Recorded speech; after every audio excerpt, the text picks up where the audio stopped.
Well, hello, hi there, house guests, and welcome to the Cup, the Currently Unnamed Podcast, and welcome Cup TV. That's the Mm-hmm. intro I'm doing here today.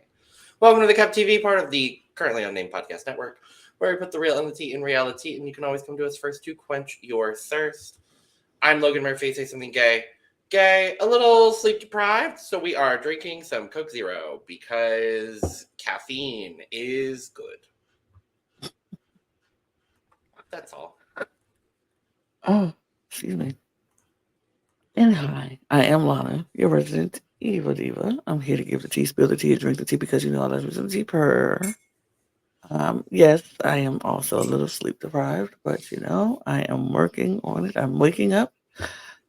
I don't have any caffeine right now, but it's coming surely. But I'm just drinking some water right now because hydration is important. And then I always have my cup mug handy.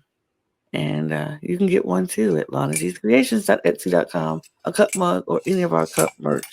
And we do have a panel full of cup mugs, Big Brother Edition, panel full of cup mugs, Big Brother Edition. And you can get yours at LanaG'sCreations.etsy.com. I think I said that already, but You did, but it's okay to say it again. And we do ship domestically here in the United States, Canada, and Mexico. And we do ship internationally, so there are no excuses. Get your cup merch. Period. Yes. Yeah, we with Big Brother and all the Drag Race and the Olympics happening, we're both a little more sleep deprived than we normally would be.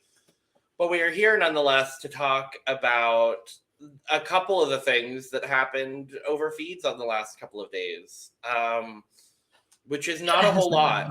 It hasn't been a lot. No. It's been a lot of talk, but Yeah. not a lot of things happening. I'll say that. Definitely.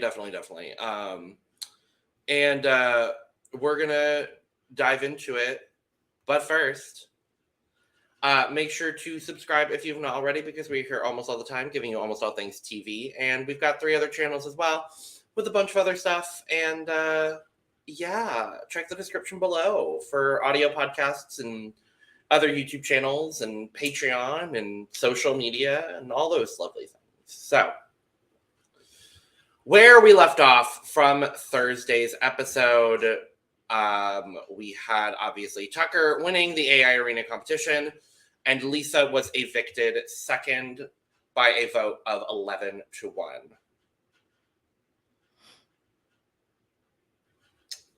And that's where we left off. When feeds came back on, everyone was kind of talking about how they were gunning for this veto. Everyone wants the veto. HOH. Mm-hmm.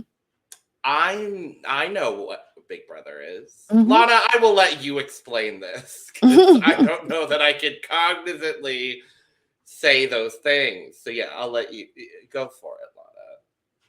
Everybody wants the HOH, and they all are saying they want it, and they're going to gun for it. And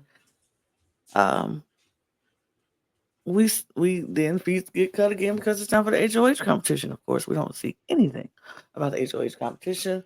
When we come back from the HOH competition, we do find out that our new HOH is Cedric.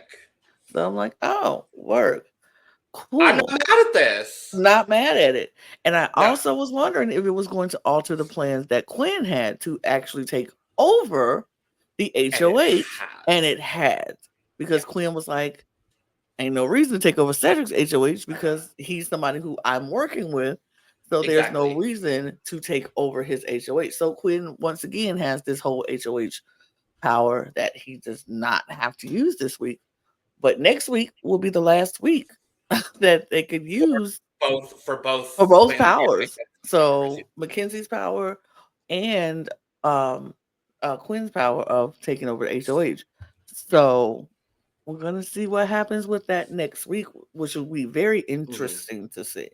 From what it sounds like as well, like we don't know what the comp was. It sounds like it was the balance beam comp. Yeah, it sounds where you have to, like the one that Riley won. Yes. And I think it was something of that nature because Cedric was like, y'all should have had more better balance. Right. And from what it sounds like, Cedric did really well. I think from what I remembered seeing on feeds, MJ did well. There were a couple other people that were mentioned that like maybe did well, but it is Cedric who has the power. And I do love now that it's both of our downgraded players from week 1 are now have now both been HOH. Good for Good him. for them. Good for him. Good for them. I think this is the best possible week for him to win too, because his noms were basically laid out right in front of him. Because everybody, which is boring, but everybody is still on this volunteering kick. It's just so ridiculous.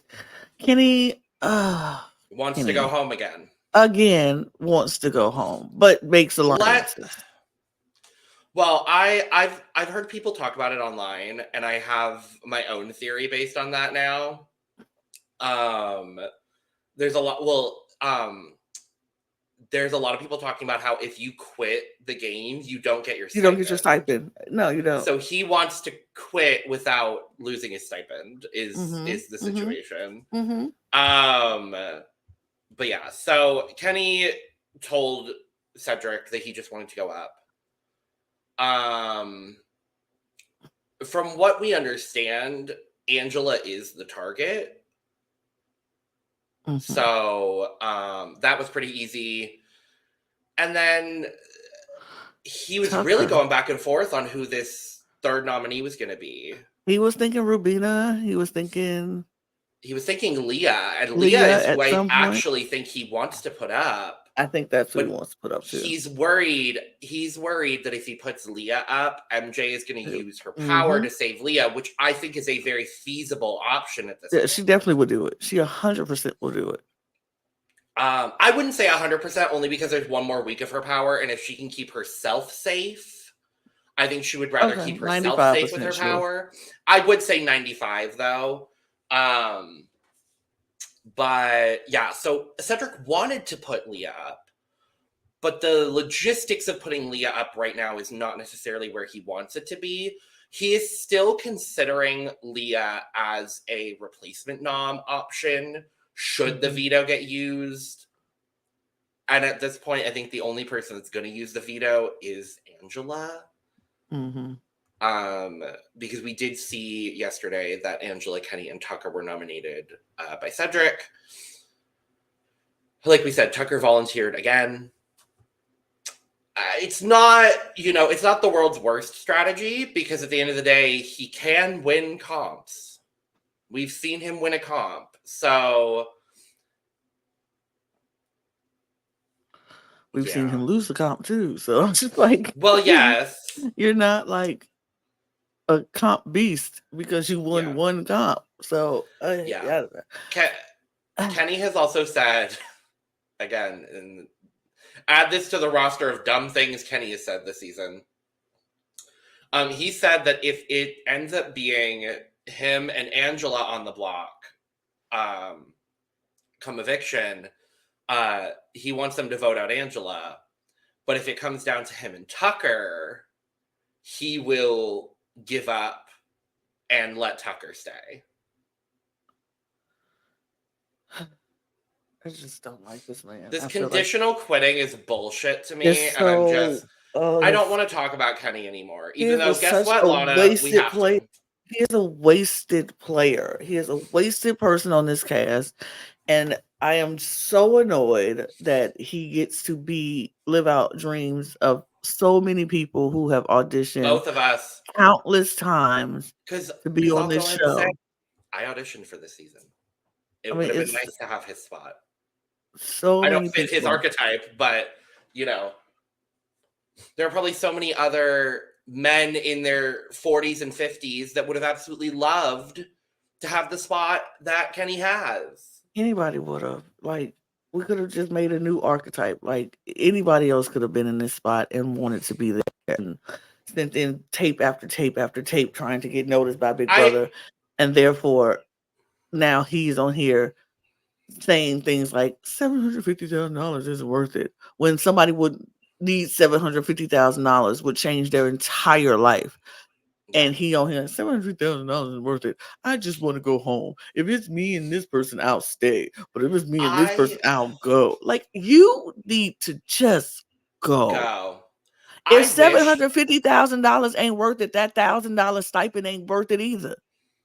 Yeah, he ain't making that much. It's $1,000 a week. You ain't doing that much, Oh, my guy. is that what it is? It's pretty much that.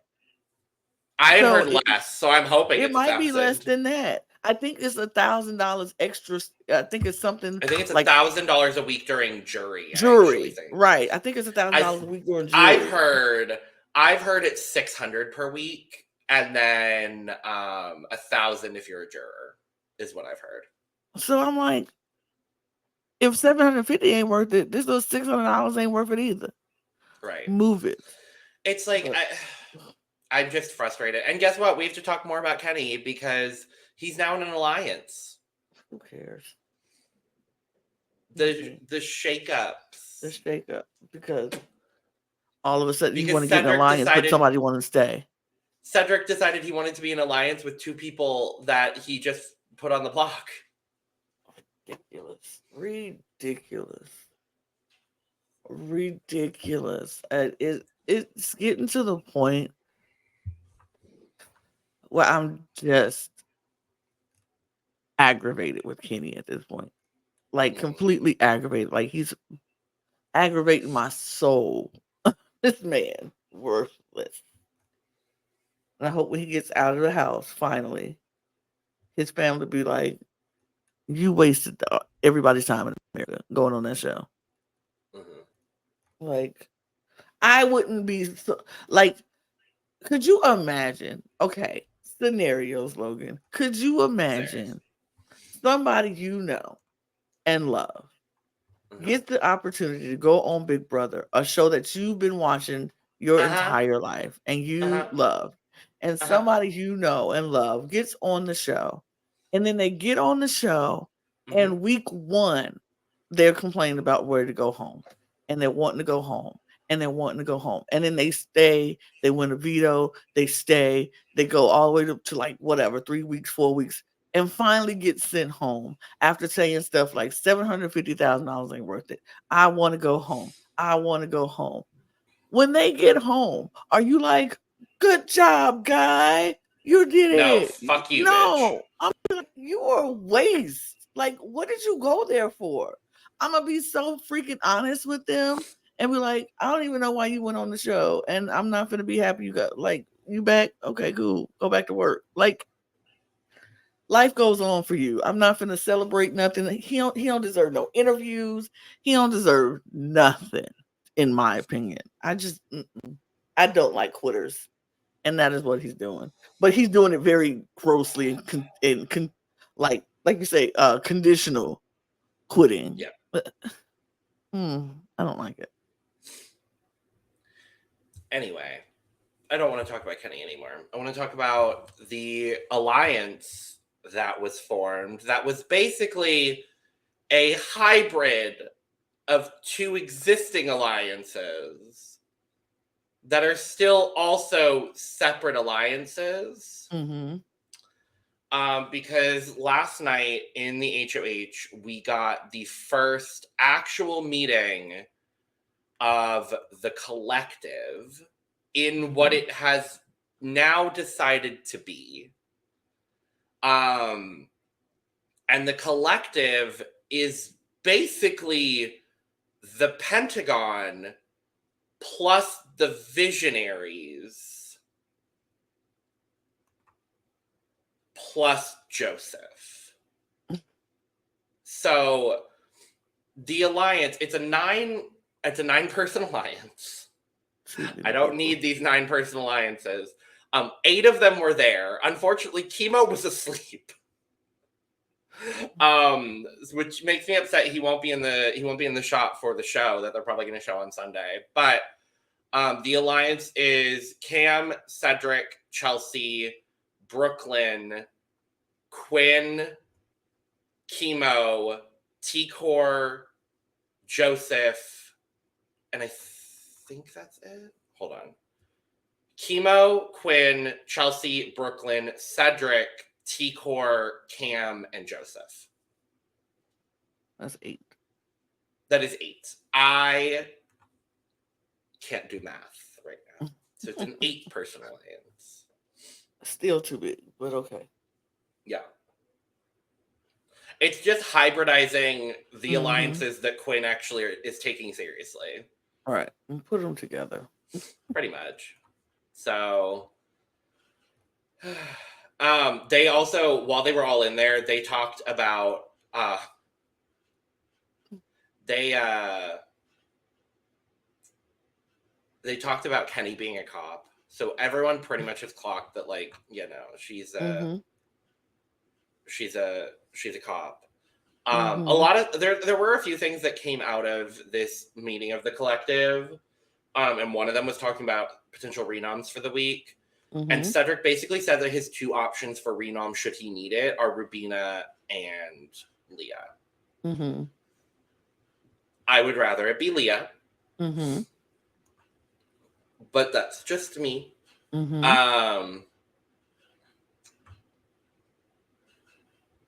They talk about how they want Angela out first and then Kenny.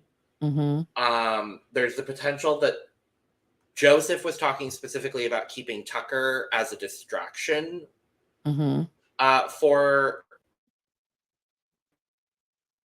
and Joseph also individually talked about how the next people he wanted to see out in the next few weeks would be Kenny, Rubina, and MJ. I don't know why Rubina is such a threat to everybody. I mean, she's done nothing. That she's getting the likable edit. Everybody likes her, and you don't want to take the person you like to the end. You don't want them to get far, because if they get far, everybody want to save her. Everybody likes her. So yeah, she's getting the liked edit. It's not that she's doing anything wrong. She's just getting the liked edit. But my girl is feeling some ways in this house. She's feeling like she's getting overspoken. Nobody really pays attention to her. She's feeling some type of way. I think she feels like the only person that, or people that listen to her or talk to her, really is Tucker and T-Core. I didn't, because Tucker has a crush on Little Miss Rubina, I think, and he does. They've been flirty back and forth, so it has been a mutual thing between Tucker and Rubina. I think they both agreed at some point last week that, like, the flirt, like, they're more of like a flirt mance at the absolute most, but they wouldn't be opposed to something outside of the game. They just don't want that target of looking like a showmance in the game. Absolutely.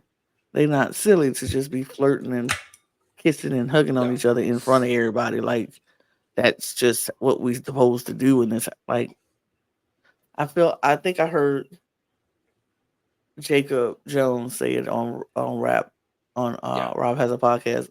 Let's normalize not being so open about a showman's. Like, let's normalize going back to sneaking around doing the showman's thing, and because now they're getting too comfortable. They just laid up under each other all the time and kissing each other in the middle with like, wait a minute. When we need to go back to the days where showmances were it was very taboo. It was very, no, we don't need to show that, because if we show that, they go start gunning for us, and we don't want to do that. But I don't know. That's very smart. We also see a lot more of Cam talks from Cedric and from Chelsea. And Cam is doing a lot of Cam talks in the HOH room, which this is where he's supposed to do it. And he's giving out his thoughts, which I appreciate, because I love good Cam talk and knowing what is going to happen and what people are feeling. Chelsea does a lot of Cam talks, and her fascination with Cam is now over. She's over him. She's like, this man is dirty. This man is not. He's like, the more I look at him, the more I'm like, yeah, he's cute, but no, not for me. She's getting the ick slowly but surely. A little bit, yeah. I'm trying to think of anything else of outside of that We saw Kenny and Angela talking, trying to. I don't know what was going on with there, but she's trying to I convince don't him to know. stay. I don't know what's happening with that, but who knows? Who knows what's happening with Angela? Who knows? What's wrong with There. Angela? What's wrong with Angela? There was a cam talk this morning that I think is really, really interesting between Chelsea and Joseph. Mm-hmm. Where Joseph is telling Chelsea he was a little bit surprised about Brooklyn being brought in as part of the collective. Mm-hmm. And Chelsea let him know because he's kind of the last person that got brought in on the collective. Mm-hmm. So Chelsea tells Joseph that that Brooklyn was brought in a while ago. Chelsea thinks it was Cedric that brought her in specifically, but Chelsea is also saying that Brooklyn is good and Joseph is safe with Brooklyn. Mm-hmm. And then they reiterate talking about getting Angela out this week and Kenny next. They don't think Tucker's going to last after that. There's also the idea that right now, what the collective wants for Final 10 is them plus Tucker and Leah. Mm-hmm. So they would want to take out Angela, Kenny, Rubina, and Cam and MJ. Mm-hmm. And that's kind of the collective's plan right now. I would like to see that fundamentally disrupted by a, you know what, at this point, I kind of want an MJ HOH just to see what the hell she would do. Because I think she's not in a good position, but the way that she's utilizing her power and giving it this like additional life and basically making herself immune now for 3 weeks is really good. Because she was one of the first people to talk to Cedric after when Cedric started doing one-on-ones, and she told him the same way she told Chelsea and the same way she told Angela, I have this power. I can take myself off the block. Cedric now knows that America would be voting for the renom and not, and he would not be able to do it. So that also weighed into like why he thought about putting up MJ. He thought about putting up Leah. But I think MJ is actually a really smart player. I just don't think she has the social game right now. And if she could actually get into some sort of alliance, be it the women's alliance they tried to start or something else, I actually think MJ could make a decent stab into like part of the season. I'm not the world's biggest fan of her, but I am acknowledging that like she is really good. What we've seen of her has been really, really good gameplay. Because not everyone would know how to manipulate a power like that to keep themselves safe. Right. Agreed. Now, what's going to happen after next week when her power's gone? I don't know. I don't know about that. I don't know. If someone in the collective wins HOH, she goes on the block immediately. Like I would assume the so. situation. So I would assume so. Yeah. But yeah, otherwise there's not been a whole lot. Joseph did let Tucker know about the collective. So Tucker is fully in the know that the collective exists and they talked last night. I think it's interesting that Joseph is hitching himself to the Tucker wagon right now. Right. There's also talks of this underdog alliance that Rubina is trying to form. It's probably not going to go anywhere, unfortunately. And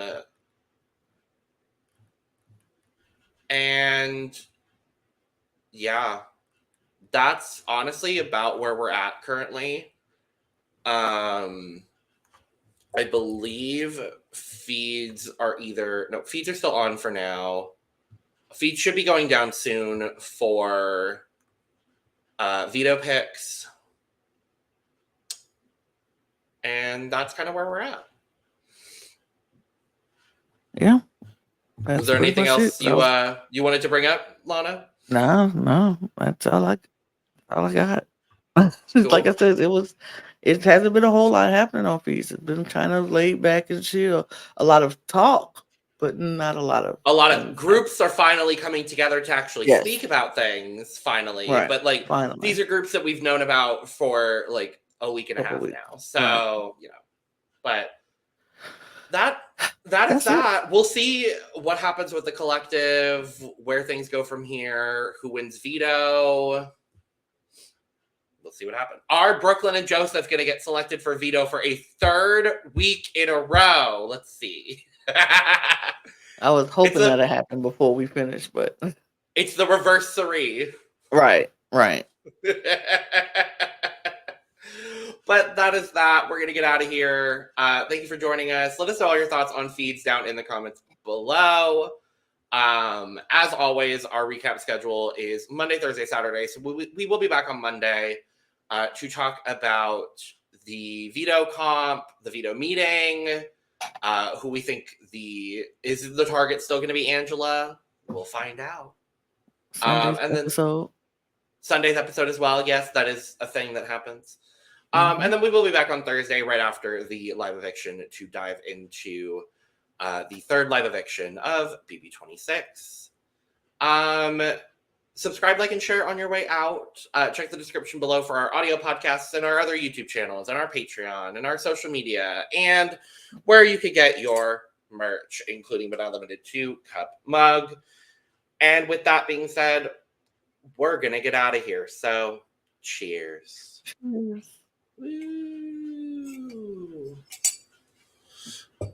From way, way, way outside the Big Brother house, we've been the cup. Love yourself. And only yourself. Goodbye, Good night, house guests.